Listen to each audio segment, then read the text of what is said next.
É mais ou menos isso que eu explico pra vocês do que é uma meia-verdade. Chamar o cabelo de ruim não é racismo, é só a minha opinião. Amiga, eu nem te conto. Vocês lembram quando os povos africanos foram trazidos pro Brasil? Não tem como esquecer, né? Aí vocês sabem que quando eles chegaram, mandaram raspar a cabeça de todo mundo, né? Pois é, pra apagar a identidade e deixar marcado igual bicho. Na verdade, eles não poderiam exercer nada da própria cultura. Nem a dança, nem a religião, nem as roupas, nem o cabelo, nem os penteados, acessórios. Afinal, o que poderia sustentar essa ideia de escravizar um povo inteiro por tanto tempo?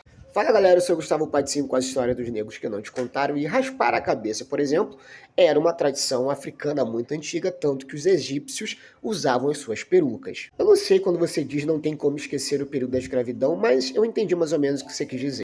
Porém, no contexto, principalmente na Europa, raspar a cabeça era para evitar pragas, e uma delas principalmente era a praga de piolhos. Tá, mas a gente precisa de fontes. Gilberto Freire, Sobrados e Mucambos, ele explica que os negros tinham suas cabeças raspadas no trajeto, ou seja, durante os navios negreiros, para evitar essa infestação dentro dos próprios navios. E já aqui dentro do Brasil, muitos desses negros que tinham suas cabeças raspadas, geralmente era por uma questão de punição. Tanto que não se apaga a identidade de alguém porque raspou a cabeça, porque o cabelo voltava a crescer novamente. Tanto que vocês dizem que os negros trançavam os cabelos para esconder ouro e até mesmo fazer mapas na cabeça, mesmo que isso seja totalmente infundado e impossível. As tranças passavam muitas informações culturais, mas não para poder criar um mapa. E é claro, dizer que o cabelo de alguém é ruim é sim uma grande falta de educação. Porém, a gente não pode utilizar essas questões para criar uma meia-verdade ou criar uma história que ela foi contada da boca para fora sem nenhum tipo de estudo científico.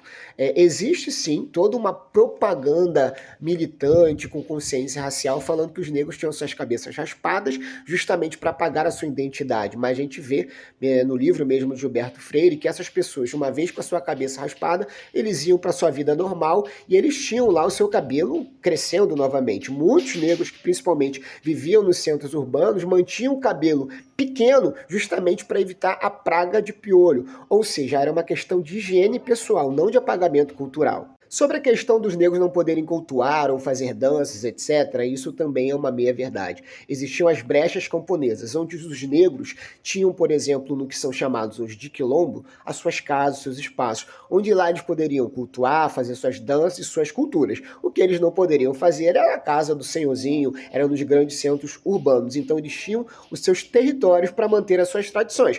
Tanto que a gente sabe que foi passado de geração para geração, senão nós não teríamos nenhuma referência hoje, porque com o passar dos séculos sendo proibido, conforme os negros iam chegando, essas culturas seriam literalmente apagadas. Então existia sim a questão do negro fazer os seus cultos e as suas danças, jogar capoeira, por exemplo, em seus espaços que eram reservados nas brechas camponesas, que eram o espaço onde os negros cozinhavam, onde os negros faziam as suas roupas, onde os negros faziam as suas orações, as suas rezas, etc. Então, para que possamos resumir, os cabelos eram raspados principalmente durante o tráfico negreiro, porque os negros estavam num lugar abafado, úmido, todos juntos, então isso daí evitaria a praga. E outra questão é durante a questão de uma punição, ou seja, o negro tinha sua cabeça raspada, provavelmente através de uma punição, era uma forma de marcar de uma maneira menos cruel do que marcar, por exemplo, o rosto da pessoa com ferro quente. Ou seja, raspar a cabeça era como se fosse uma punição para um delito leve, para identificar aquela pessoa